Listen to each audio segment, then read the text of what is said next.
ವೀಕ್ಷಕರೇ ನಮಸ್ಕಾರ. ಸರೋಜಿನಿ ಭಟ್ ಪ್ರತಿಷ್ಠಾನ ಅರ್ಪಿಸುವ ದಂತ ಮಂಥನ, ದಂತ ಆರೋಗ್ಯದ ಬಗ್ಗೆ ಆರೋಗ್ಯಕರ ಚರ್ಚೆ. ಎಂದಿನಂತೆ ನಮ್ಮ ಜೊತೆಯಲ್ಲಿ ಇದ್ದಾರೆ ಡಾಕ್ಟರ್ ಮುರಳಿ ಮೋಹನ್ ಚುಂತಾರು ಅವರು. ಮುರಳಿ ಮೋಹನ್ ಚುಂತಾರು ಇವಂದರೆ ಬಹಳಷ್ಟು ವಿಷಯ ನಿಮಗೆ ಕಾರ್ಯಕ್ರಮಕ್ಕೆ ಸ್ವಾಗತ ಮಾಡ್ತಾ ಇದ್ದೇನೆ. ಹಾಗೆ ನಾವು ಇದಕ್ಕಿಂತ ಮೊದಲು ಬಹಳಷ್ಟು ವಿಷಯ ದಂತ ಅಂದರೆ ಹಲ್ಲಿಗೆ ಮತ್ತು ಒಸಡಿಗೆ ಸಂಬಂಧಪಟ್ಟಂತೆ ಬಹಳಷ್ಟು ವಿಷಯಗಳನ್ನು ಮಾಡ್ತಾಯಿದ್ವಿ ನಾವು. ಇಲ್ಲಿ ನಮಗೆ ನಮ್ಮ ಹಲ್ಲು ಮತ್ತು ಒಸಡು ಅಥವಾ ತುಟಿ ಇದೇನಿದೆ ಇದು ನಮ್ಮ ಸೌಂದರ್ಯದ ಭಾಗ ಕೂಡ ಆಗಿದೆ. ಅದರಿಂದ ನಾವು ಇವತ್ತು ಅಂದ್ಕೊಳ್ತೇವೆ ನಮ್ಮ ಸೌಂದರ್ಯವರ್ಧಕ್ಕೆ ಅಂದರೆ ವರ್ಧಿಸುವ ಅಂದರೆ ನಮಗೆ ಸಹಜ ಸ್ಥಿತಿಯಲ್ಲಿ ನಾವು ಹೇಗೆ ಕಾಣ್ತೇವೋ ಅದಕ್ಕಿಂತ ಭಿನ್ನವಾಗಿ ಕಾಣಲಿಕ್ಕೆ ಸಾಧ್ಯ ಇದೆಯಾ ಈ ವಿಷಯ ಸೌಂದರ್ಯವರ್ಧಕ ಚಿಕಿತ್ಸೆ ಬಗ್ಗೆ ಏನಿದು, ಸೌಂದರ್ಯವರ್ಧಕ ಚಿಕಿತ್ಸೆಗಳು ಏನಾದರೂ ಇದ್ದಾವ ಹೇಗೆ ಅಂತ ನೋಡಿ. ಕವಿಗಳು ಏನು ವರ್ಣಿಸ್ತಾರೆ ಅಂತ ಹೇಳಿದರೆ, ಮುಖ ಮನಸ್ಸಿನ ಕನ್ನಡಿ ಅಂತ ಹೇಳಿ. ಒಬ್ಬ ವ್ಯಕ್ತಿಯ ಮುಖವನ್ನು ನೋಡಿದಾಗ ಅವನ ಮನಸ್ಸಿನಲ್ಲಿ ಏನಿದೆ ಅಂತ ಹೇಳಿ ಗೊತ್ತಾಗ್ತದೆ, ಅದು ರಿಫ್ಲೆಕ್ಟ್ ಆಗ್ತದೆ ಮುಖದಲ್ಲಿ ಅಂತೇಳಿ. ಹಾಗಿರುವಾಗ ಸೌಂದರ್ಯದಲ್ಲಿ ಎರಡು ಇದೆ, ಬಾಹ್ಯ ಸೌಂದರ್ಯ ಮತ್ತು ಆಂತರಿಕ ಸೌಂದರ್ಯ. ನಾವು ಏನಿದ್ರೂ ಇಲ್ಲಿ ಬಾಹ್ಯ ಸೌಂದರ್ಯದ ಬಗ್ಗೆ ಮಾತಾಡುವಂಥದ್ದು. ಹೊರಗೆ ಅವರ ಎಕ್ಸ್ಟರ್ನಲ್ ಔಟ್ಲುಕ್ ಹೇಗೆ ಇದೆ ನೋಡೋಕ್ಕೆ ಅಂಥೇಳಿ. ಈ ಎಕ್ಸ್ಟರ್ನಲ್ ಔಟ್ಲುಕ್ಕಿಗೆ ನಮ್ಮ ಬಾಯಲ್ಲಿರುವಂಥ ಹಲ್ಲುಗಳು ಮತ್ತು ತುಟಿಗಳು, ಒಸಡುಗಳು ಭಾಳಷ್ಟು ಕಾಂಟ್ರಿಬ್ಯೂಷನ್ ಮಾಡುತ್ತೆ.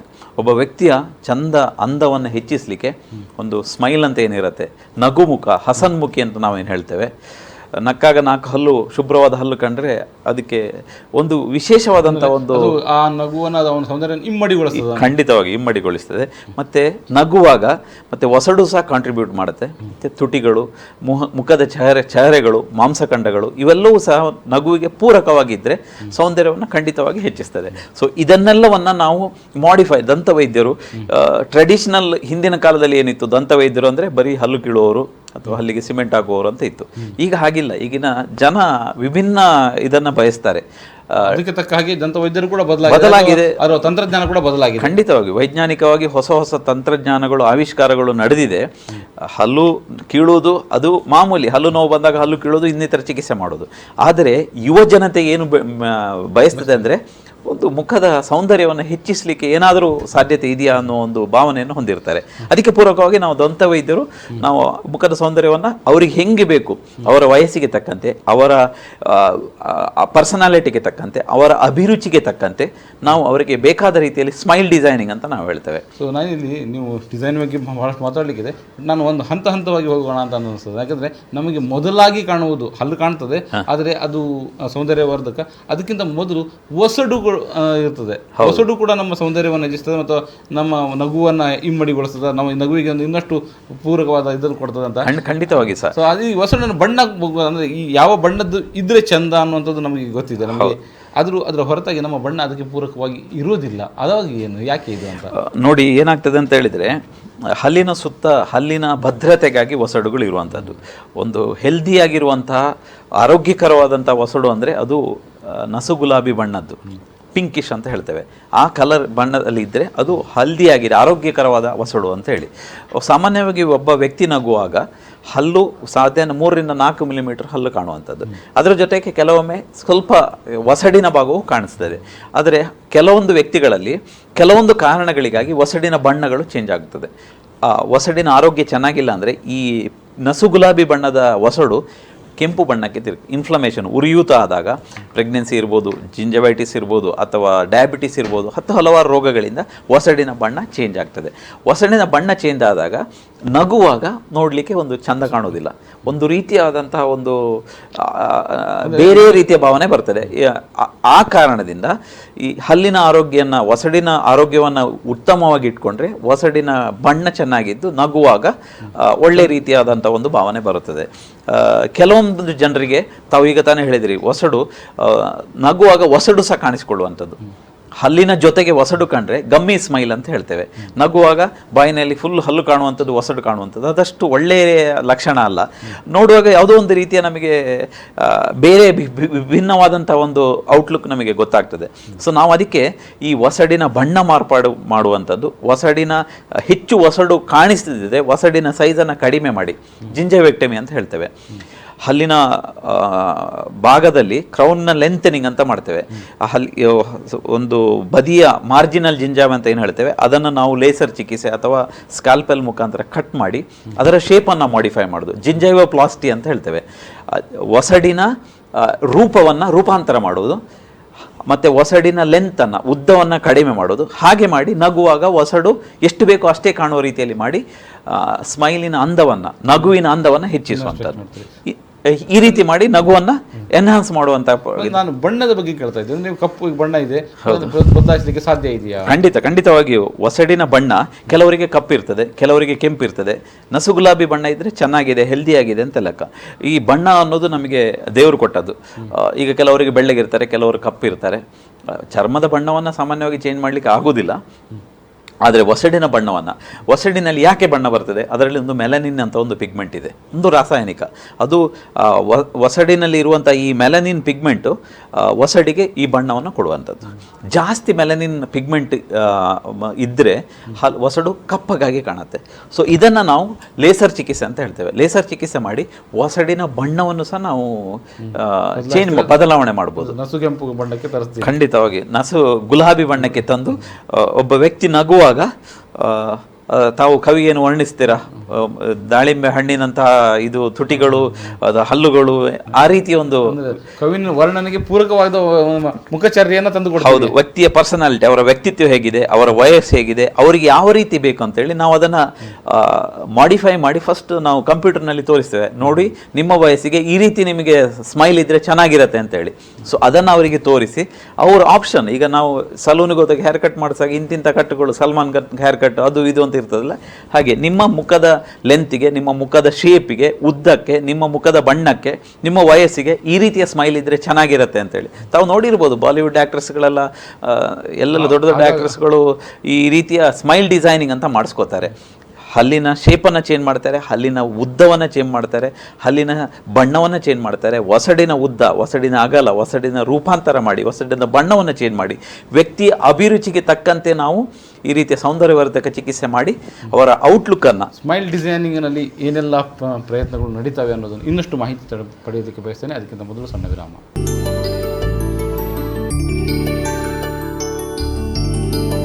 ಸೊ ವೀಕ್ಷಕರೇ, ದಂತ ಮಂಥನ, ದಂತ ಆರೋಗ್ಯದ ಬಗ್ಗೆ ಆರೋಗ್ಯಕರ ಚರ್ಚೆ ಮುಂದುವರಿತಾ ಇದೆ ನಮ್ಮದು. ನಾವು ಇವತ್ತು ಮಾತಾಡ್ತಾ ಇದ್ದೇವೆ ಹಲ್ಲಿನ ಅಥವಾ ಮುಖದ ಸೌಂದರ್ಯಕ್ಕೆ ಪೂರಕವಾಗಿ ಮಾತಾಡೋದು, ಇದರ ಚಿಕಿತ್ಸೆ, ಸೌಂದರ್ಯವರ್ಧಕ ಚಿಕಿತ್ಸೆ ಬಗ್ಗೆ ಮಾತಾಡ್ತಾ ಇದ್ದೇವೆ. ಸೊ ಇಲ್ಲಿ ಸ್ಮೈಲ್ ಡಿಸೈನಿಂಗ್ ಅಂತ ಹೇಳ್ತಾ ಇದ್ದೀನಿ ನೀವು ವಿರಾಮಕ್ಕೆ ಮೊದಲು.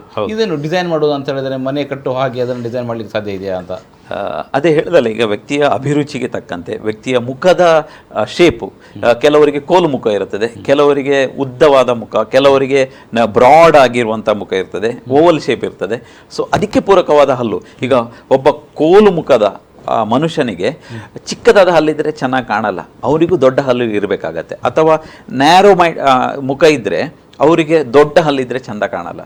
ಸೊ ನಾವೇನು ಮಾಡ್ತೀವಿ, ಅದಕ್ಕೆ ಅವರ ಮುಖದ ಶೇಪಿಗೆ, ಅವರ ವಯಸ್ಸಿಗೆ ಪೂರಕವಾದಂಥ ಹಲ್ಲು ನಾವು ಕ್ರಿಯೇಟ್ ಮಾಡ್ತೇವೆ. ಅದನ್ನು ನಾವು ಅವರ ಮುಖದ ಫೋಟೋವನ್ನು ತೆಗೆದು ಆ ಹಲ್ಲಿನ ಮೇಲೆ, ಹಲ್ಲಿನ ಲೆಂತನ್ನು ನಾವು ಕಂಪ್ಯೂಟರ್ ಸ್ಕ್ರೀನ್ ಮೇಲೆ ಅದನ್ನು ಚೇಂಜ್ ಮಾಡ್ತೇವೆ. ಸೊ ತೋರಿಸ್ತೀವಿ, ನೋಡಿ ಹೀಗೆ ಕಾಣ್ತದೆ ಅಂತ ಹೀಗೆ ಕಾಣ್ತದೆ, ಮೊದಲಾಗಿ ತಿಳಿಸ್ತೀವಿ, ಮೊದಲಾಗಿ ಹೇಳ್ತೀವಿ. ಖಂಡಿತವಾಗಿ ಒಂದು 5-6 ಆಪ್ಷನ್ ಕೊಡ್ತೀವಿ. ನೋಡಿ, ನಿಮ್ಮ ಮುಖಕ್ಕೆ ಈ ರೀತಿ ಸ್ಮೈಲ್ ಇದ್ದರೆ ನಿಮಗೆ ಚಂದ ಕಾಣ್ತದೆ ಅಂತೇಳಿ ಅವ್ರು ನೋಡ್ತಾರೆ. So they can option select ಮಾಡ್ಬೋದು, ನನಗೆ ಇಂಥದ್ದೇ ಸ್ಮೈಲ್ ಬೇಕು ಅಂತೇಳಿ. ಹಿಂದಿನ ಕಾಲದಲ್ಲಿ ಇಂಥದ್ದೆಲ್ಲ ಇರಲಿಲ್ಲ. ಹಿಂದಿನ ಕಾಲದಲ್ಲಿ ಬರೀ ಹಲ್ಲು ಕೀಳೋದು, ನ್ಯಾಚುರಲ್. ಅಂದ್ರೆ ನಾವು ನಮ್ಮ ಇದನ್ನು ಬದಲಾವಣೆ ಮಾಡಲಿಕ್ಕೆ ಸಾಧ್ಯ ಇರಲಿಲ್ಲ. ಇವತ್ತು ಸಾಧ್ಯ ಇದೆ. ಅದನ್ನ ನೀವು ಹೇಳ್ತಾ ಇದ್ದೀರಿ. ಖಂಡಿತವಾಗಿ ಮೆಟ್ರೋ ಸೆಲೆಬ್ರಿಟಿಗಳು ಏನಂತ ಹೇಳ್ತೀರಿ, ಅವರಲ್ಲಿ ಬಹಳಷ್ಟು ಜನ ಇಂಥದಕ್ಕೆ ಮಾರು ಹೋಗಿರ್ತಾರೆ, ಅದನ್ನು ಮಾಡ್ಕೊಳ್ತಾರೆ. ಸೆಲೆಬ್ರಿಟಿಗೇನು ಹೇಳೋನು, ಅವರಿಗೇನು ಹುಟ್ಟುವಾಗಲೇ ಒಳ್ಳೆ ಹಲ್ಲಿಂದ ಬರ್ತಾ ಇರುವುದಿಲ್ಲ. ಅವರು ಈ ಥರ ದಂತವೈದ್ಯರ ಬಳಿ, ಕಾರ್ಪೊರೇಟ್ ಸೆಕ್ಟರ್ಗಳಲ್ಲಿ, ಮೆಟ್ರೋಗಳಲ್ಲೆಲ್ಲ ದಂತವೈದ್ಯರು, ಈಗ ಮಾಮೂಲಿ ದಂತವೈದ್ಯ ಅಲ್ಲಿರುವಂಥ ವೈದ್ಯರು, ದಂತವೈದ್ಯರು ಮಾಮೂಲಿ ಹಲ್ಲು ನೋವಿದ್ರೆ ನೀವು ಬೇರೆ ದಂತ ಡಾಕ್ಟರ್ ಹತ್ರ ಹೋಗ್ಕೊಳ್ಳಿ ಅಂತ ಹೇಳ್ತಾರೆ. ನಾವು ಮಾಡೋದು ಓನ್ಲಿ ಸ್ಮೈಲ್ ಡಿಸೈನಿಂಗ್. ಈಗ ಡೆಲ್ಲಿ, ಬಾಂಬೆ, ಬೆಂಗಳೂರುಗಳಲ್ಲಿ ಓನ್ಲಿ ಸ್ಮೈಲ್ ಡಿಸೈನಿಂಗ್ ಅಂತಲೇ ದಂತವೈದ್ಯರು ಇದ್ದಾರೆ. ಅವರು ಅದರಲ್ಲಿ specialisation, aesthetic dentistry, smile designing ಅಂತ ಕೋರ್ಸ್ ಮಾಡಿರ್ತಾರೆ. ಬರೀ ಹಲ್ಲಿನ ಶೇಪ್ ಚೇಂಜ್ ಮಾಡುವಂಥದ್ದು, ಸ್ಮೈಲನ್ನು ಡಿಸೈನ್ ಮಾಡುವಂಥದ್ದು, ಹಲ್ಲು ಮುಂದೆ ಇರೋದನ್ನು ಒಳಗೆ ತಗೊಳ್ಳೋದು, ಸೈಡನ್ನು ಅಕ್ಕಪಕ್ಕದ ಹಲ್ಲನ್ನು ಟ್ರಿಮ್ ಮಾಡುವಂಥದ್ದು, ಈ ರೀತಿ ಮಾಡಿ ಬೇಕಾದ ರೀತಿಯಿಂದ ಸ್ಮೈಲನ್ನು ಕೊಟ್ಟು ವ್ಯಕ್ತಿಯ ಅಂದವನ್ನು ಹೆಚ್ಚಿಸುವ ಕೆಲಸವನ್ನು ಮಾಡುವಂಥದ್ದು. ಸೊ ಇಲ್ಲಿ ತುಟಿಗಳ ಬಣ್ಣವನ್ನು ಬದಲಾಯಿಸಲಿಕ್ಕೆ ಸಾಧ್ಯ ಇದೆಯಾ, ಅಥವಾ ತುಟಿಗಳಿಗೆ ಒಂದು ಸೌಂದರ್ಯವನ್ನು? ಖಂಡಿತವಾಗಿಯೂ ತುಟಿಗಳ ಸೈಜನ್ನು ಅದನ್ನು ದಂತವೈದ್ಯರು ಮಾಡಲ್ಲ. ಎಕ್ಸ್ಪರ್ಟಿಗೆ ಅದರ ಬಗ್ಗೆ ಟ್ರೈನಿಂಗ್ ಆದವರು ಖಂಡಿತ ಮಾಡ್ಬೋದು. ಸಾಮಾನ್ಯವಾಗಿ ಮ್ಯಾಕ್ಸಿಲೋಫೇಶಿಯಲ್ ಸರ್ಜನ್ ಅಂತ ನಾವೇನು ಹೇಳ್ತೇವೆ, ಇದು ಬಾಯಿ, ಮುಖ ಮತ್ತು ದವಡ ಶಸ್ತ್ರಚಿಕಿತ್ಸಕರು ಈ ಚಿಕಿತ್ಸೆಯನ್ನು ಮಾಡ್ತಾರೆ. ಕೆಲವೊಮ್ಮೆ ಏನಾಗ್ತದೆ ಅಂತ ಹೇಳಿದರೆ, ಕೆಲವರಿಗೆ ತುಟಿಗಳ ಸೈಜ್ ಏನು ಹೇಳ್ತೇವೆ, ಕೆಳಗಿನ ತುಟಿ ತುಂಬ ದೊಡ್ಡದಾಗಿರುತ್ತೆ. ಅದು ನೋಡುವಾಗ ಒಂದು ರೀತಿಯ ಒಂದು ಚಂದ ಕಾಣುವುದಿಲ್ಲ, ಅಸಹ್ಯವಾಗಿ ಕಾಣುತ್ತೆ. ಸೊ ಹೆಚ್ಚಿನ ವ್ಯಕ್ತಿಗಳು ಆ ರೀತಿಯ ದೊಡ್ಡ ತುಟಿಗಳನ್ನು ಬಯಸುವುದಿಲ್ಲ. ಮುಖದಲ್ಲಿ ಸಣ್ಣ ಮುಖದಲ್ಲಿ ಕೆಳಗಿನ ತುಟಿ ದೊಡ್ಡದಾಗಿದ್ರೆ ಅದು ನ್ಯಾಚುರಲಿ ಅವರಿಗೆ ಒಂದು ರೀತಿಯಂತ ಮುಜುಗರ ಅಂತದೆ, ಮತ್ತೆ ಅವರ ಅಪ್ರೋಚ್ ಅನ್ನ ಅವ್ರ ಪರ್ಸನಾಲಿಟಿ ಡೆವಲಪ್ಮೆಂಟ್ಗೆ ತೊಂದರೆ ಆಗುತ್ತೆ. ಸೊ ಇಂಥ ಹಲವಾರು ಕೇಸ್ಗಳಿಗೆ ನಾವು ಲಿಪ್ ರಿಡಕ್ಷನ್ ಅಂತ ಮಾಡ್ತೇವೆ. ಏನು ಮಾಡ್ತೀವಿ ಅಂತ ಹೇಳಿದ್ರೆ ಆ ತುಟಿಯಲ್ಲಿರುವ ಎಕ್ಸೆಸ್ ಇರುವಂಥ ಫ್ಯಾಟ್ಗಳನ್ನು, ಮಸಲ್ಗಳನ್ನು ಕಟ್ ಮಾಡಿ ತುಟಿಗಳ ಶೇಪನ್ನು ಚೇಂಜ್ ಮಾಡ್ತೇವೆ, ಅದರ ಸೈಜನ್ನು ಚೇಂಜ್ ಮಾಡ್ತೇವೆ. ಅದೇ ರೀತಿ ಸೈಜ್ ಕಡಿಮೆ ಮಾಡೋದರ ಜೊತೆಗೆ ಕೆಲವರಿಗೆ ತುಂಬ ಚಿಕ್ಕದಾದಂಥ ತುಟಿಗಳಿರುತ್ತೆ, ಮತ್ತು ಈ ತುಟಿಗಳ ಪೋರ್ಷನ್ ಇದೆಯಲ್ಲ, ಎಕ್ಸ್ಪೋಸ್ಡ್ ಪೋರ್ಷನ್ ಕಡಿಮೆ ಇರ್ತದೆ. ಅಂಥವರಿಗೆ ನಾವು ಇಲ್ಲಿ ಫ್ಯಾಟ್ ಫಿಲ್ಲಿಂಗ್ ಮಾಡಿ ಈ ಅಲ್ಲಿನ ಈ ಲಿಪ್ಗಳ ತುಟಿಗಳ ಸೈಜನ್ನು ಜಾಸ್ತಿ ಮಾಡ್ತೇವೆ. ಇದಕ್ಕೆ ಕಿಲಿಯೋಪ್ಲಾಸ್ಟಿ ಅಂತ ಹೇಳ್ತೇವೆ. ಈ ರೀತಿ ಮಾಡಿ ತುಟಿಗಳ ಅಂದವನ್ನು, ಶೇಪನ್ನು ಚೇಂಜ್ ಮಾಡಿ, ಸೈಜನ್ನು ಚೇಂಜ್ ಮಾಡಿ, ಮುಖಕ್ಕೆ ಪೂರಕವಾದ ತುಟಿಗಳನ್ನು ನೀಡಿ, ಹಲ್ಲಿಗೆ ಪೂರಕವಾದ ತುಟಿಗಳನ್ನು ನೀಡಿ ವ್ಯಕ್ತಿಯ ಸೌಂದರ್ಯವನ್ನು ಹೆಚ್ಚಿಸುವಂಥ ಕೆಲಸವನ್ನು ಮಾಡ್ತೇವೆ. ಓಕೆ, ನಾವು ತುಟಿಗಳಿಂದ ಸ್ವಲ್ಪ ಒಳಗೆ ಹೋಗ್ತೇವೆ. ಹಲ್ಲುಗಳ ವಿಷಯಕ್ಕೆ ಬರೋದಾದರೆ ಇಲ್ಲಿ ಬ್ಲೀಚಿಂಗ್ ಅಂದರೆ ಕೆಲವು ಹಲ್ಲುಗಳು ಬಣ್ಣ ಬದಲಾವಣೆ ಆಗಿರ್ತದೆ. ಈ ಬಣ್ಣವನ್ನು ಹೇಗೆ ಅಂದರೆ ನೀವು ಹಲ್ಲಿಗೆ ಮತ್ತೊಂದಿಷ್ಟು ಸೇರಿಸಿದು ಬೇರೆ, ಈ ಬಣ್ಣ ಬದಲಾವಣೆ ಮಾಡೋದು ಹೇಗೆ? ಖಂಡಿತವಾಗಿ ಹಲ್ಲಿನ ಬಣ್ಣವನ್ನು ಖಂಡಿತವಾಗಿ ಬದಲಿಸಲಿಕ್ಕೆ ಸಾಧ್ಯ ಆಗ್ತದೆ. ಬ್ಲೀಚಿಂಗ್ ಅಂತ ಪ್ರೊಸೀಜರ್ ಇದೆ. ಅದು ಕೆಲವೊಂದು ರಾಸಾಯನಿಕಗಳು ಹಿಂದಿನ ಕಾರ್ಯಕ್ರಮಗಳಲ್ಲಿ ನಾವು ಹೇಳಿದ್ದೇವೆ. ಕೆಲವೊಂದು ರಾಸಾಯನಿಕಗಳು ಹೌಸ್ ಬ್ಲೀಚಿಂಗ್ ಅಂತ ಇದೆ, ಮತ್ತು ಆಫೀಸ್ ಸೆಟ್ಟಿಂಗ್ ಬ್ಲೀಚಿಂಗ್ ಅಂತ ಇದೆ. ಒಂದು ವಿಶೇಷವಾದಂಥ ಟ್ರೇಗಳನ್ನು ನಾವು ಹಲ್ಲಿನ ಅಚ್ಚನ್ನು ತೆಗೆದು ಮಾಡಿ ಅದಕ್ಕೆ ಕೆಲವೊಂದು ರಾಸಾಯನಿಕಗಳನ್ನು ಹಾಕಿ ಓವರ್ನೈಟ್ ಬ್ಲೀಚಿಂಗ್ ಅಂತ ಹೇಳಿ, ಹೌಸ್ ಬ್ಲೀಚಿಂಗ್ನಲ್ಲಿ ನಾವು ರೋಗಿಗಳಿಗೆ ತಿಳಿಸ್ತೇವೆ ಈ ರೀತಿ ಇದಕ್ಕೆ ಈ ರಾಸಾಯನಿಕಗಳನ್ನು ಹಾಕಿ ಬಾಯಿನಲ್ಲಿ 2 ಗಂಟೆಗಳ ಕಾಲ ಓವರ್ನೈಟ್ ಇಡಬೇಕು ಅಂತೇಳಿ. ಅಥವಾ ಆಫೀಸ್ ಸೆಟ್ಟಿಂಗ್ನಲ್ಲಿ ಕ್ಲಿನಿಕಲ್ಲೇ ನಾವು ಮಾಡುವಂಥದ್ದು. ಹಲ್ಲಿನ ಹೊರಭಾಗದಲ್ಲಿ ಏನು ಕಲರ್ಗಳಿದೆ ಅದನ್ನು ನಾವು ಬ್ಲೀಚಿಂಗ್ ಮಾಡಿ ತೆಗೆಯುವಂಥದ್ದು. ಸ್ಟೇನ್ಸ್ಗಳು ಇಡ್ಬೋದು ಅಥವಾ ಇನ್ಯಾವುದೇ ಬಣ್ಣಗಳು ಚೇಂಜ್ ಆಗಿದ್ದರೆ ತೆಗೆದುಕೊಳ್ಳುವಂಥದ್ದು. ಆದರೆ ಇಂಟರ್ನಲ್ ತೊಂದರೆಗಳೇನಿದ್ರೆ ಅದು ಸಾಮಾನ್ಯವಾಗಿ ಬ್ಲೀಚಿಂಗ್ನಲ್ಲಿ ಹೋಗೋದಿಲ್ಲ. ಬಟ್ ಹಲ್ಲಿನ ಅದು ಯಾವ ರೀತಿಯಿಂದ ಬಣ್ಣ ಬದಲಾಗಿದೆ ಅಂತದನ್ನು ನಾವು ಫೈಂಡ್ ಔಟ್ ಮಾಡ್ಕೊಳ್ಬೇಕಾಗತ್ತೆ. ಎಕ್ಸ್ರೇ ತೆಗಿಬೇಕಾಗತ್ತೆ, ಹಲ್ಲಿಗೆ ಜೀವ ಇದೆಯಲ್ಲೋ ಅಂತ ನೋಡಬೇಕಾಗತ್ತೆ. ಜೀವವಿರುವ ಹಲ್ಲುಗಳಿಗೆ ಬ್ಲೀಚಿಂಗ್ ಮಾಡಿ ಹಲ್ಲಿನ ಕಲರನ್ನು, ಕೆಲವೊಮ್ಮೆ ಜೀವ ಹೋದಂಥ ಹಲ್ಲುಗಳನ್ನು ಆರಂಭಿಕ ಹಂತದಲ್ಲಿ ಬ್ಲೀಚಿಂಗ್ ಮಾಡಿ ಸಹ ನಾವು ಹಲ್ಲಿನ ಬಣ್ಣವನ್ನು ಚೇಂಜ್ ಮಾಡೋಕ್ಕಾಗತ್ತೆ. ಒಟ್ಟಿನಲ್ಲಿ ಹಲ್ಲಿನ ಸೈಜ್ ಇರ್ಬೋದು, ಹಲ್ಲಿನ ಶೇಪ್ ಇರ್ಬೋದು, ಹಲ್ಲಿನ ಗಾತ್ರ ಇರ್ಬೋದು, ಹಲ್ಲಿನ ಬಣ್ಣವನ್ನು ಎಲ್ಲವನ್ನು ಸಹ ನಾವು ಚೇಂಜ್ ಮಾಡಿ ವ್ಯಕ್ತಿಯ ಔಟ್ಲುಕ್ಕನ್ನೇ ಚೇಂಜ್ ಮಾಡುವಂಥ ಒಂದು ವ್ಯವಸ್ಥೆ ಸೌಂದರ್ಯವರ್ಧಕ ಚಿಕಿತ್ಸೆನಲ್ಲಿ, ದಂತ ಚಿಕಿತ್ಸೆಯಲ್ಲಿ ಇದೆ. ಒಂದು ಪ್ರಶ್ನೆ ಅಂದರೆ ನಾವು ಈಗ ವೈದ್ಯರು ಎಲ್ಲವನ್ನೂ ಮಾಡ್ತಾರೆ ಅಥವಾ ನೀವು ನಮಗೆ ನಮ್ಮ ಚಂದ ಮಾಡಿ ಕೊಡ್ತೀರಿ, ಆದರೆ ನಾವು ಇವತ್ತು ಚಂದ ಇದ್ದೇವೆ ನಾಳೆಗೆ ಅನ್ನುವಂಥ ಪ್ರಶ್ನೆ ಬರ್ತದೆ. ಇದು ಸೈಡ್ ಇಫೆಕ್ಟ್ ಅನ್ನುವಂಥದ್ದು. ಹೌದೌದು. ಸೌಂದರ್ಯವರ್ಧಕ ಚಿಕಿತ್ಸೆಗಳಿಗೆ ವಿಶೇಷವಾದಂತಹ ಸೈಡ್ ಇಫೆಕ್ಟ್ಸ್ಗಳು ಯಾವುದೂ ಇಲ್ಲ. ಈಗ ಲೇಸರ್ ಚಿಕಿತ್ಸೆ ಅನ್ನೋದು ಅದು ಪರಿಣಾಮಕಾರಿ. ಒಂದಷ್ಟು ಸಮಯದ ನಂತರ ಪುನಃ ಮೆಲನಿನ್ ಪಿಗ್ಮೆಂಟ್ಗಳು ಬಂದು ಪುನಃ ಚೇಂಜ್ ಆಗುವ ಸಾಧ್ಯತೆಗಳು ಇದೆ. ಅದೇ ರೀತಿ ಸ್ಮೈಲ್ ಡಿಸೈನ್, ಒಮ್ಮೆ ಮಾಡಿದ ಡಿಸೈನನ್ನು ಈಗ ಏನಾಗಿದೆ ಅಂತ ಹೇಳಿದರೆ ಒಂದಷ್ಟು ದಿನಗಳ ನಂತರ ಪುನಃ ರೀಡಿಸೈನಿಂಗ್ ಮಾಡ್ತಾರೆ. ಹಲ್ಲಿನ ಲೆಂತನ್ನು ಈಗ ಸೆಲೆಬ್ರಿಟಿಗಳು ಹಾಗೆ ಮಾಡ್ತಾರೆ. ಒಂದು ಹಲ್ಲಿನ ಲೆಂತನ್ನು 6 ತಿಂಗಳಾದ ನಂತರ ಈಗ ನನ್ನ ಈ ಸ್ಮೈಲ್ ನನಗೆ ಬೋರ್ ಆಗಿದೆ, ಹೊಸ ರೀತಿಯ ಸ್ಮೈಲ್ ಬೇಕು ಅಂತೇಳಿ ಇನ್ನೊಮ್ಮೆ ದಂತ ವೈದ್ಯರು ಬರ್ತಾರೆ. 1 ವರ್ಷ ಕಳೆದ ಮೇಲೆ ಆ ಹಲ್ಲಿನ ಶೇಪನ್ನು ಚೇಂಜ್ ಮಾಡ್ತೀವಿ, ಹಲ್ಲಿನ ಉದ್ದವನ್ನು ಚೇಂಜ್ ಮಾಡ್ತೀವಿ, ಒಸಡಿನ ಉದ್ದವನ್ನು ಚೇಂಜ್ ಮಾಡ್ತೀವಿ. ಅವರಿಗೆ ಕೆಲವರು ಸೀಸನ್ ವೈಸ್ ಸಹ ನಮ್ಮ ಸ್ಮೈಲನ್ನು ಚೇಂಜ್ ಮಾಡ್ಕೋತಾರೆ. ಮಳೆಗಾಲಕ್ಕೆ ಒಂದು ಸ್ಮೈಲ್, ಸಮ್ಮರಿಗೆ ಒಂದು ಸ್ಮೈಲ್, ಈ ರೀತಿಯನ್ನು. ಅಥವಾ ಮನೆಯಲ್ಲಿ ಯಾವ್ದಾದ್ರು ಫಂಕ್ಷನ್ ಬಂದಾಗ ನನಗೆ I want to make complete make over of my face ಅಂತೇಳಿ.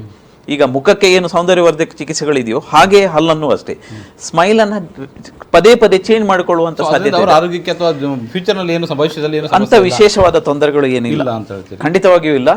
ಒಟ್ಟಿನಲ್ಲಿ ವ್ಯಕ್ತಿಯ ಪರ್ಸನಾಲಿಟಿಗೆ ಪೂರಕವಾದಂಥ, ಅವರಿಗೆ ಮಾನಸಿಕವಾಗಿ ಒಂದು ರೀತಿಯ ಒಂದು ಬೂಸ್ಟ್ ಕೊಡುವಂಥ ಕೆಲಸವನ್ನು ದಂತವೈದ್ಯರು ಮಾಡ್ತಾರೆ. ವಿಶ್ವಾಸ ತುಂಬಿಸುವಂಥ ಖಂಡಿತವಾಗಿ ಮಾಡ್ತೇವೆ. ಆತ್ಮವಿಶ್ವಾಸ ತುಂಬಿಸಿ ಅವರು ಹೊರ ಜಗತ್ತಿನಲ್ಲಿ ಸೋಷಿಯಲೈಸ್ ಆಗಲಿಕ್ಕೆ, ಹೆಚ್ಚಿನ ಜನರ ಜೊತೆ ಬೆರೆತು ಅವರ ಆತ್ಮವಿಶ್ವಾಸವನ್ನು ಹೆಚ್ಚಿಸುವ ಕೆಲಸವನ್ನು ನಾವು ದಂತವೈದ್ಯರು ಮಾಡ್ತೇವೆ. ಹಿಂದಿನ ಕಾಲದ ದಂತವೈದ್ಯರ ಥರ ಬರೀ ಹಲ್ಲನ್ನು ಮಾತ್ರ ಶುಚಿಗೊಳಿಸುವುದು, ಹಲ್ಲು ತುಂಬಿಸುವುದು, ಹಲ್ಲು ಕೀಳುವುದರ ಜೊತೆಗೆ ಈ ರೀತಿಯಂಥ ಕ್ರಾಂತಿಕಾರಿ ಡೆವಲಪ್ಮೆಂಟ್ಗಳು, ಬೆಳವಣಿಗೆಗಳು ನಡೆದಿದೆ. ಜನರು ಇದರ ಪ್ರಯೋಜನ ಪಡೆದುಕೊಂಡ್ರೆ ಖಂಡಿತವಾಗಿ ಬಹಳಷ್ಟು ಜನರಿಗೆ ಗೊತ್ತಿಲ್ಲ. ಅಥವಾ ಇದು ಹೇಗೆ ಅಂದರೆ ಒಂದು ವಿಷಯ ಬರ್ತದೆ, ನಮಗೆ ಗೊತ್ತಿದೆ, ನಾವೆಲ್ಲ ಓದಿ ತಿಳ್ಕೊಂಡಿದ್ದೇವೆ, ಬಟ್ ಯಾವ ವೈದ್ಯರನ್ನು ಇದಕ್ಕಾಗಿ ಸಂಪರ್ಕಿಸಬೇಕು ಮತ್ತು ಯಾವಾಗ ಸಂಪರ್ಕಿಸಬೇಕು, ಅದಕ್ಕಿಂತ ಹೆಚ್ಚಾಗಿ ಎಷ್ಟು ವೆಚ್ಚ ಆಗ್ತದೆ ಅನ್ನುವಂಥ ಪ್ರಶ್ನೆ. ಸ್ವಲ್ಪ ದುಬಾರಿ ವೆಚ್ಚನೇ ಆಗ್ತದೆ. ಯಾಕೆಂದರೆ ಇದಕ್ಕೆ ಬಹಳಷ್ಟು ಪ್ಲ್ಯಾನಿಂಗ್ ಇದೆ. ಒಂದು ಚಿಕಿತ್ಸೆ ಮಾಡೋದು ಬೇಕಾದರೆ ಭಾಳಷ್ಟು ಪ್ಲ್ಯಾನಿಂಗ್ಗಳನ್ನು ನಾವು ಅದನ್ನು ಕಂಪ್ಯೂಟರ್ನಲ್ಲಿ ಹಾಕಿ ಅವರಿಗೆ ತೋರಿಸಬೇಕದು. ಅವರ ಪರ್ಸನಾಲಿಟಿ ಹೇಗೆ, ಅವರ ಕೌನ್ಸಿಲಿಂಗ್ ಮಾಡಬೇಕಾಗತ್ತೆ. ಕೆಲವೊಮ್ಮೆ ಮಾನಸಿಕವಾಗಿ ಸಹ ತೊಂದರೆ ಆಗುವ ಸಾಧ್ಯತೆ ಇದೆ. ಯಾಕೆಂದರೆ ನಮ್ಮ ಒರಿಜಿನಲ್ ಮುಖ ಏನಿದೆ ಅಥವಾ ಸ್ಮೈಲ್ ಏನಿದೆ ಅದಕ್ಕೆ ನಾವು ನಮ್ಮ ಬ್ರೈನ್ ಟ್ಯೂನ್ ಆಗಿರ್ತದೆ, ನಮ್ಮ ಫ್ಯಾಮಿಲಿಯವರು ನಮ್ಮ ಫ್ರೆಂಡ್ಸ್ ಅದಕ್ಕೆ ಎಕ್ಸೆಪ್ಟ್ ಆಗಿರ್ತಾರೆ. ಸೈಡ್ ಇಫೆಕ್ಟ್ಸ್ ಇಲ್ಲ ಅಂತ ಹೇಳೋಕ್ಕಾಗಲ್ಲ. ಕೆಲವೊಮ್ಮೆ ಏನಾಗುತ್ತೆ ಅಂದರೆ ನಾವು ದವಡೆ ಚಿಕಿತ್ಸೆ ಮಾಡಿ ಸಹ ಫೇಸನ್ನು ಕಂಪ್ಲೀಟ್ ಚೇಂಜ್ ಮಾಡ್ತೇವೆ, ಮುಖದ ಶೇಪನ್ನೇ ಚೇಂಜ್ ಮಾಡ್ತೇವೆ, ಆರ್ಥೋಗ್ನಾಟಿಕ್ ಸರ್ಜರಿ ಅಂತೇಳಿ. ಆವಾಗ ಸೈಕಾಲಜಿ ಕೌನ್ಸಿಲಿಂಗ್ ಮಾಡಬೇಕಾಗತ್ತೆ. ಕೆಲವೊಮ್ಮೆ ಮುಖದ ಶೇಪನ್ನೇ ಚೇಂಜ್ ಮಾಡಿದಾಗ ಅವರಿಗೆ ಮಾನಸಿಕವಾಗಿ ಸಿದ್ಧರಾಗಿರುವುದಿಲ್ಲ, ಅವರು ಪುನಃ ಡಿಪ್ರೆಷನ್ಗೆಲ್ಲ ಹೋಗೋ ಸಾಧ್ಯತೆಗಳು ಇದೆ. ಸೊ ಈ ಕಾರಣದಿಂದ ಇದು ಅವರ ಕಾರಣಕ್ಕಾಗಿ. ಹೌದು ಹೌದು ಹೌದು, ವೈದ್ಯಕೀಯ ಖಂಡಿತವಾಗಿ ಇಲ್ಲ. ಬಟ್ ಮಾನಸಿಕ ಆರೋಗ್ಯನೂ ಬಹಳ ಇಂಪಾರ್ಟೆಂಟು. ಸೊ ಯಾವುದೇ ಚಿಕಿತ್ಸೆ ಮಾಡುವ ಮೊದಲು ನಾವು ಸೈಕಾಲಜಿಕಲ್ ಕೌನ್ಸಿಲಿಂಗ್ ಅಂತ ಮಾಡ್ತೇವೆ. ಮೇಕ್ ಓವರ್ ಮಾಡುವ ಮೊದಲು ಮಾನಸಿಕವಾಗಿ ಅವರ ಸಿದ್ಧತೆ ಮಾಡಿಕೊಂಡು ಅವರು ಒಪ್ಪಿದ ಮೇಲೆ ಕನ್ಸೆಂಟ್ ತಗೊಂಡು ಮಾಡುವಂಥದ್ದು. ಹಾಗೆ ಮಾಡಿದರೆ ಯಾವುದೇ ರೀತಿಯ ತೊಂದರೆ ಆಗುವುದಿಲ್ಲ.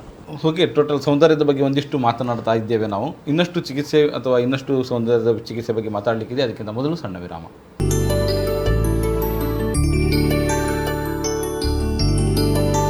ವೀಕ್ಷಕರೇ, ವಿರಾಮದ ಬಳಿಕ ದಂತ ಮಂಥನ ಕಾರ್ಯಕ್ರಮಕ್ಕೆ ಮತ್ತೆ ಸ್ವಾಗತ. ನಾವು ಸೌಂದರ್ಯದ ಚಿಕಿತ್ಸೆಯ ಬಗ್ಗೆ ಮಾತಾಡ್ತಾ ಇದ್ದೇವೆ. ಅಂದರೆ ಮುಖವನ್ನು ನಿಮ್ಮ ನಗು ನಿಮ್ಮ ಸೌಂದರ್ಯವನ್ನು ಹೆಚ್ಚಿಸಬೇಕು, ಅದಕ್ಕೆ ಪೂರಕವಾಗಿ ಏನೆಲ್ಲ ಕೆಲಸ ಮಾಡ್ತದೆ ಅಥವಾ ಏನೆಲ್ಲ ದಂತ್ಯವೈದ್ಯರು, ಅಂದರೆ ನಮಗೆ ಗೊತ್ತಿರುವ ಹಾಗೆ ಅವರನ್ನು ಈಗ ಮುರಳಿ ಮೋಹನ್ ಚುಂತಾರು ಅವರು ಹೇಳಿದರು, ಹಲ್ಲು ಕೀಳೋದು ಮಾತ್ರವಲ್ಲ ಹಲ್ಲು ಜೋಡಿಸುವುದು ಕೂಡ ನಮಗೆ ಗೊತ್ತಿದೆ ಅಂತ ಹೇಳ್ತಾ ಇದ್ದಾರೆ. ಇದಕ್ಕೆ ಪೂರಕವಾಗಿ ನಾವು ಮಾತಾಡ್ತಿದ್ದೀವಿ. ಸರ್, ನಮಗಿಲ್ಲಿ ಈ ಎಸಿಡಿಟಿ ಇದು ನಮ್ಮ ಹಲ್ಲಿನ ಮೇಲೆ ಏನಾದರೂ ಪರಿಣಾಮ ಬೀರ್ತದೆ ಹೇಗೆ ಅಂತ? ಖಂಡಿತವಾಗಿ ಸರ್. ಎಸಿಡಿಟಿ ಪ್ರಾಬ್ಲಮ್ ಇರುವವರಿಗೆ ಈ ಗ್ಯಾಸ್ಟ್ರಿಕ್ ರಿಫ್ಲೆಕ್ಸ್ ಅಂತ ಹೇಳ್ತೇವೆ, ನಮ್ಮ ಗ್ಯಾಸ್ಟ್ರಿಕ್ ಜ್ಯೂಸ್ ಅಂತ ಹೇಳ್ತೇವೆ, ಅಲ್ಲಿ ಉತ್ಪಾದನೆ ಆಗುವಂಥ ಜ್ಯೂಸ್ಗಳೇನಿದೆ ಅದು ಅದರ pH ಲೆವೆಲ್ ತುಂಬ ಕಡಿಮೆ ಇರ್ತದೆ. ಅದು ರೀಗರ್ಜಿಟೇಷನ್ ಬಾಯಿಗೆ ಬಂದಾಗ ಹಲ್ಲಿನ ಎನಾಮಲ್ ಪದರ ಸೌದೋಗುವಂಥದ್ದು. ಆ ರೀತಿ ಆದಾಗ ಹಲ್ಲಿನಲ್ಲಿ ಖಂಡಿತವಾಗಿ ಸಹ ತೊಂದರೆಗಳಾಗತ್ತೆ. ಸೆನ್ಸಿಟಿವಿಟಿ, ಅತಿ ಸಂವೇದನೆ ಬರುತ್ತೆ. ಹಲ್ಲಿನ ಎನಾಮಲ್ ಕರಗಿ ಹೋದಾಗ ಹಲ್ಲಿನ ಬಣ್ಣವೂ ಸಹ ಚೇಂಜ್ ಆಗೋ ಸಾಧ್ಯತೆ ಇದೆ. ಇದೊಂದು ಕಾಂಪ್ಲೆಕ್ಸ್ ಪ್ರಾಬ್ಲಮ್ ಇರುತ್ತೆ. ಇದನ್ನು ಬರೀ ದಂತವೈದ್ಯರು ಚಿಕಿತ್ಸೆ ಮಾಡೋದಲ್ಲ, ದಂತವೈದ್ಯರು ಫಿಸಿಷಿಯನ್ ಹತ್ರ ಕಳಿಸಿ ಅವರು ಆ ಪ್ರೈಮರಿ ಪ್ರಾಬ್ಲಮ್ ಏನಿದೆ, ಗ್ಯಾಸ್ಟ್ರಿಕ್ ಪ್ರಾಬ್ಲಮ್ ಏನಿದೆ, ಅದನ್ನು ಚಿಕಿತ್ಸೆ ಮಾಡಿದ ಬಳಿಕ ಮತ್ತೆ ನಾವು ನಮ್ಮ ಸೌಂದರ್ಯವರ್ಧಕ ಚಿಕಿತ್ಸೆಗಳನ್ನು ಮಾಡ್ಬೋದು.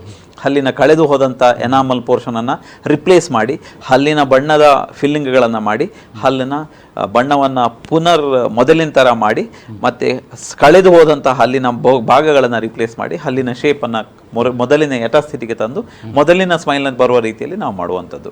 ಆ ರೀತಿ ಮಾಡಿ ಖಂಡಿತವಾಗಿ ಸಹ ವ್ಯಕ್ತಿಯ ಅಂದವನ್ನು ಹೆಚ್ಚಿಸ್ಬೋದು.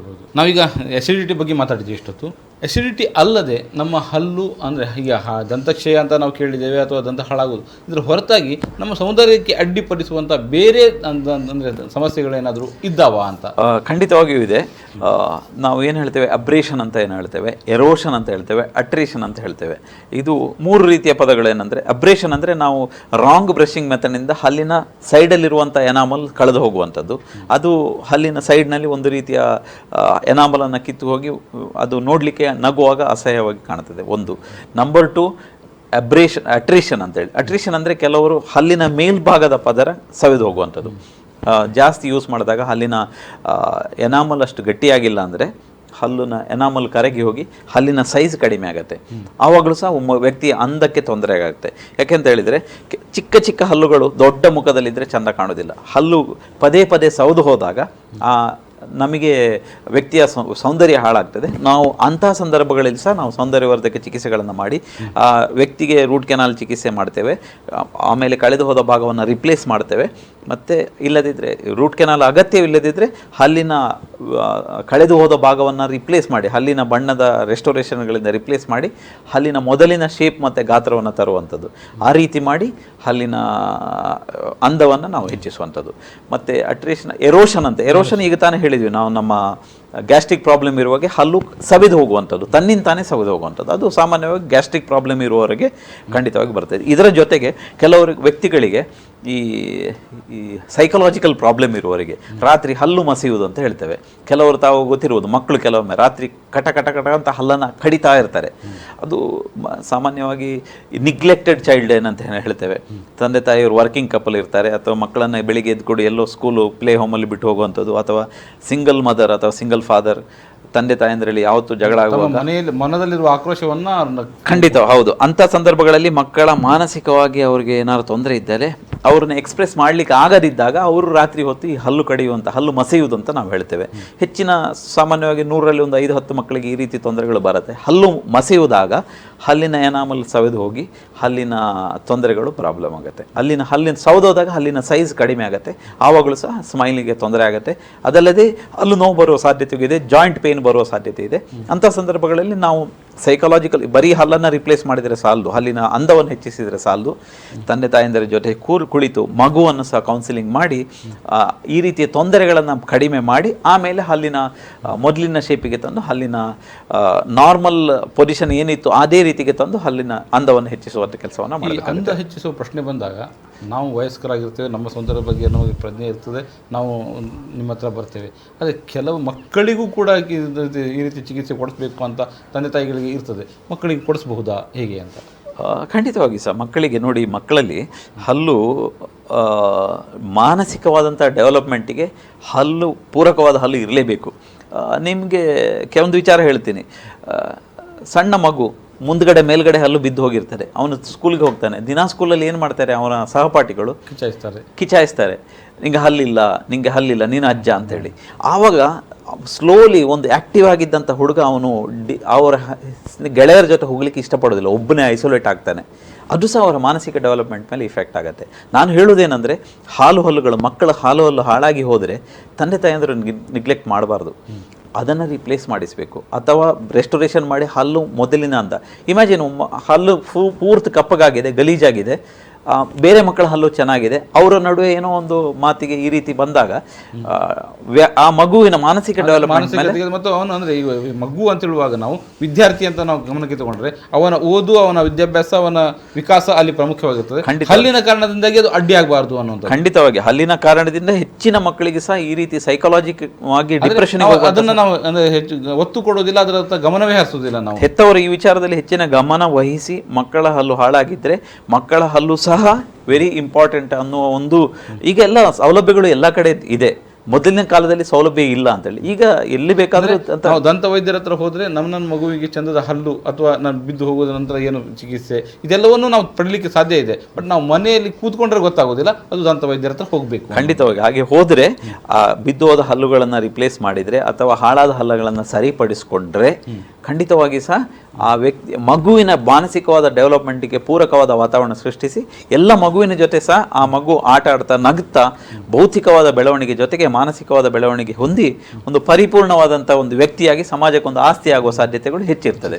ಓಕೆ ಸರ್, ನಾವು ಸೌಂದರ್ಯ ಚಿಕಿತ್ಸೆ ಬಗ್ಗೆ, ಸೌಂದರ್ಯವರ್ಧಕ ಚಿಕಿತ್ಸೆಯ ಬಗ್ಗೆ ಒಂದಿಷ್ಟು ಮಾಹಿತಿಯನ್ನು ನೀಡಿದರೆ ಧನ್ಯವಾದ ನಿಮಗೆ. ನಮಸ್ಕಾರ. ವೀಕ್ಷಕರೇ, ಇವತ್ತಿನ ದಂತ ಮಂಥನ ಕಾರ್ಯಕ್ರಮ ಇಲ್ಲಿಗೆ ಮುಕ್ತಾಯವಾಗುತ್ತದೆ. ನಿರಂತರ ಸುದ್ದಿ ಮಾಹಿತಿ ಹಾಗೂ ಮನೋರಂಜನೆಗಾಗಿ ನೋಡ್ತಾ ಇರಿ ವಿ4 ನ್ಯೂಸ್.